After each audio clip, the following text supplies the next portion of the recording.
జమ్మూ కాశ్మీర్లో ఉగ్రవాదులు మాటు వేసి అదును చూసి మారణ హోమం సృష్టించారు. పర్యాటకులే టార్గెట్గా నెత్తుటి ఏరులు పారించారు. పర్యాటక ప్రాంతం పహల్గాంలో టూరిస్టులపై ఉగ్రదాడి యావత్ దేశాన్ని ఉలిక్కి పడేలా చేసింది.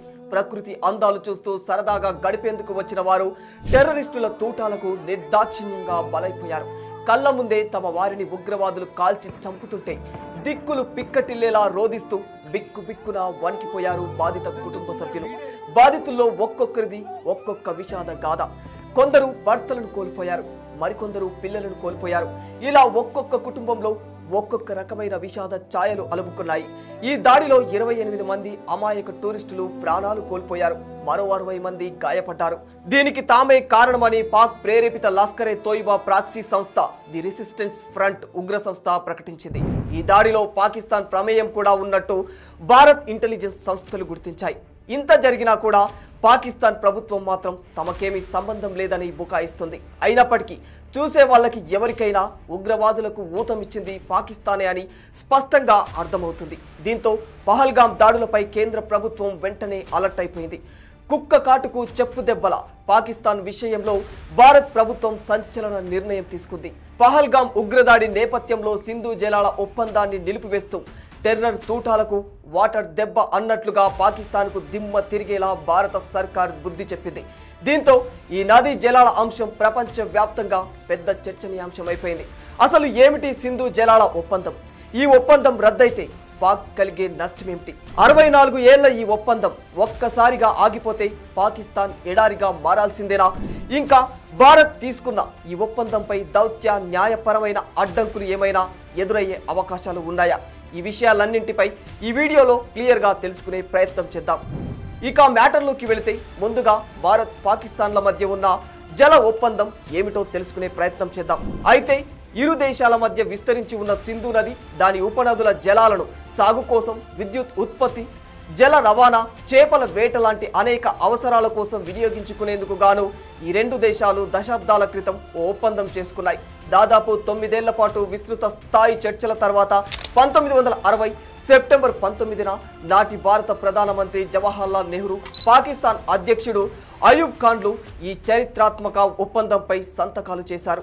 ఒప్పందంలో పేర్కొన్న మేరకు సింధు ఉపనదుల్లో తూర్పు వైపుగా ప్రవహించే రావి, బియాస్, సట్లెజ్ నదులపై భారత్కు హక్కులు నిర్ణయించబడ్డాయి. సింధు ఉపనదుల్లో పశ్చిమ దిశగా ప్రవహించే జీలం, చినాబ్లపై పాకిస్తాన్కు హక్కులు లభించాయి. ఈ నదీ జలాల వినియోగం ఇరు దేశాల మధ్య ఉత్తర ప్రత్యుత్తరాల కోసం ఒక సహాయక యంత్రాంగాన్ని కూడా ఏర్పాటు చేశారు. ఎలాంటి ఘర్షణలకు తావు లేకుండా పరస్పర సహకార భావాలతో నదీ జలాలను సద్వినియోగం చేసుకోవడమే ఈ ఒప్పందం ప్రధాన లక్ష్యం. భారత్ తన పాక్షిక హక్కు మేరకు పాకిస్తాన్ పరిధిలోని పశ్చిమ ఉపనదుల జలాలను పరిమితంగా వాడుకోవచ్చు. వ్యవసాయం, జల విద్యుత్ ఉత్పత్తి కోసం వినియోగించుకోవచ్చు. అయితే పశ్చిమ దిశగా ప్రయాణించే జలాలు పాకిస్తాన్లోకి వెళ్లకుండా అడ్డుకోకూడదు. ఈ ఒప్పందంలో భాగంగానే గతంలోనే శాశ్వత సింధు కమిషన్ కూడా ఏర్పాటు చేశారు. ఈ కమిషన్లో ఇరు దేశాలకు ప్రాతినిధ్యం ఉంది. ఇరు దేశాలు తమ అభ్యంతరాలను ఈ శాశ్వత కమిషన్ ద్వారా చెప్పుకోవచ్చు. ఈ నదీ జలాలపై ఉద్దేశపూర్వకంగా డ్యాంలను నిర్మించి హఠాత్తుగా నీటిని వదిలి నీటి బాంబుగా మార్చకూడదని షరతులు కూడా పెట్టుకున్నారు. అయితే గడిచిన 6 దశాబ్దాల్లో ఈ నదీ ప్రవాహాల వెంట భౌగోళికంగా, రాజకీయంగా, పర్యావరణ పరంగా చాలా మార్పులు వచ్చాయి. జీలంకు ఉపనది అయిన కిషన్ గంగా నదిపై భారత్ జల విద్యుత్ కేంద్రాన్ని నిర్మించింది. దీనిపై పాకిస్తాన్ తీవ్ర అభ్యంతరం వ్యక్తం చేస్తోంది. ప్రాజెక్టు కారణంగా తమ భూభాగంలోకి నదీ జలాల ఉధృతి బాగా తగ్గిపోయిందని, సింధు నది జలాల ఒప్పందానికి భారత్ తూట్లు పొడుస్తుందని పాకిస్తాన్ వాదిస్తోంది. కానీ ఉగ్రవాదాన్ని పోషిస్తున్న పాకిస్తాన్కు భారత్ ఇప్పటికే చాలాసార్లే అవకాశం ఇచ్చింది. అయినప్పటికీ ఆ దేశం మారలేదు.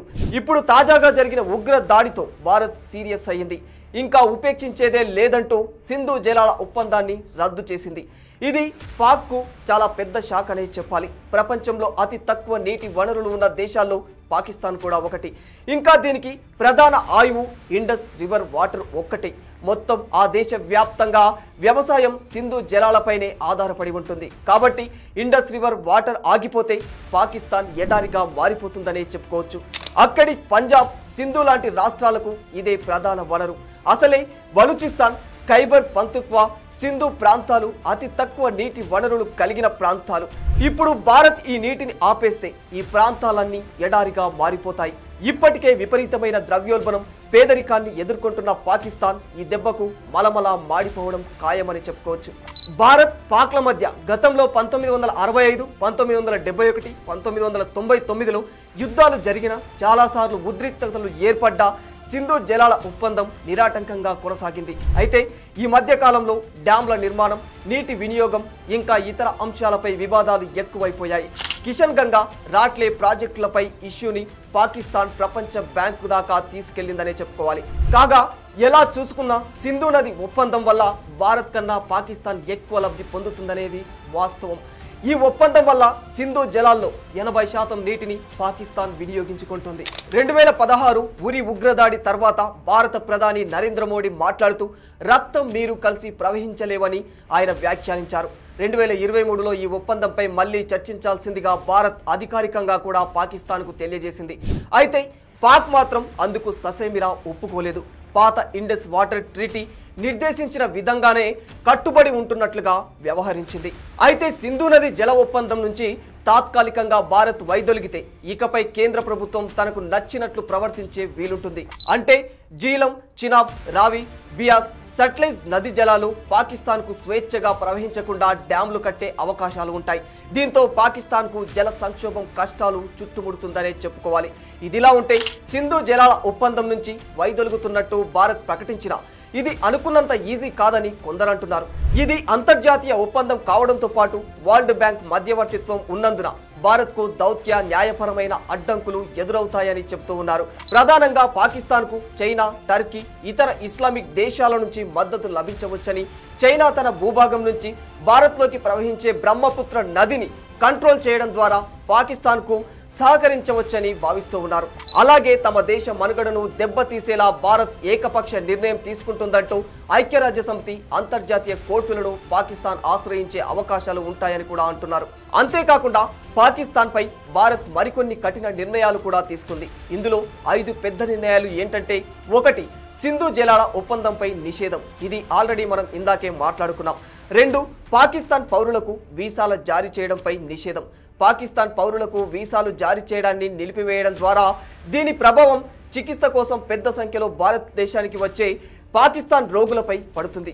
వాస్తవానికి గత కొన్ని సంవత్సరాల్లో భారతదేశం పెద్ద మెడికల్ గమ్యస్థానంగా అవతరించిందనే చెప్పుకోవాలి.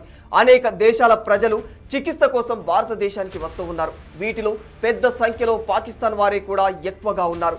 ఇక ఇప్పుడు భారతదేశం పాకిస్తాన్ పౌరులకు వీసాలు జారీ చేయవద్దు. కాబట్టి ఈ నిర్ణయం ఇప్పటికే భారతదేశంలో చికిత్స పొందుతున్న పాకిస్తాన్ రోగులకు కూడా షాక్ ఇచ్చిందనే చెప్పుకోవాలి. ఇక 3. దేశాల హైకమిషన్లలో నియమించిన అధికారుల సంఖ్య తగ్గించడం. 4. SVSE వీసాల కింద భారతదేశంలో ఉన్న పాకిస్తాన్ పౌరులకు 48 గంటలు విధించడం. 5. అటారీ వాగా సరిహద్దును వెంటనే మూసివేయడం. భారతదేశం, పాకిస్తాన్ మధ్య ఇప్పటికే చాలా పరిమితమైన రాకపోకలు ఉన్నాయి. ఇప్పుడు అటారీ వాగా సరిహద్దు మూసివేయడం వల్ల 2 దేశాల మధ్య పరిమితమైన రాకపోకలు కూడా ఆగిపోతాయని చెప్పుకోవాలి. దీని కారణంగా పాకిస్తాన్, భారతదేశం మధ్య వాణిజ్యంపై ఎక్కువ ప్రభావం చూపెడుతుంది. వీటన్నింటి వల్ల పాకిస్తాన్ ఆర్థిక వ్యవస్థ అతలాకుతలం అవ్వడం ఖాయమని చెప్పుకోవాలి. చూడాలి మరి 2 దేశాల మధ్య ఉద్రిక్తతల కారణంగా ముందు ఎలాంటి పరిణామాలు చోటు చేసుకోబోతున్నాయో. For more videos like this, subscribe Big TV channel.